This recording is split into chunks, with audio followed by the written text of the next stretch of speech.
Ang bongga lang na kahit masaya ang buhay ni Vice Ganda, kayang-kaya niya pa rin siyang paiyakin ni Charo Santos at Dingdong Dantes. Kasi nga, nag-attend si Vice Ganda ng advance screening ng pelikulang Only We Know ni Charo at Dong. At yun nga, tumulo ang luha niya.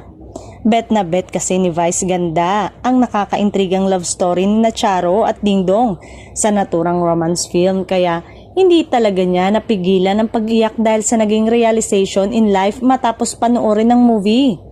Nakakatuwa, masaya, then eventually, malungkot na ako. Then, nagtuloy-tuloy na yung lungkot ko.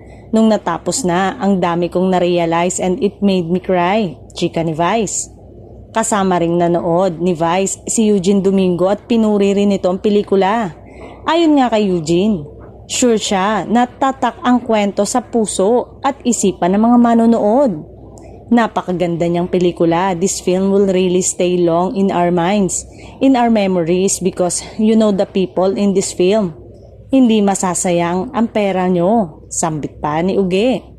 In fairness, mukhang hindi lang pala puro kilig vibes ang hatid ni Charo at Dingdong dito sa pelikula.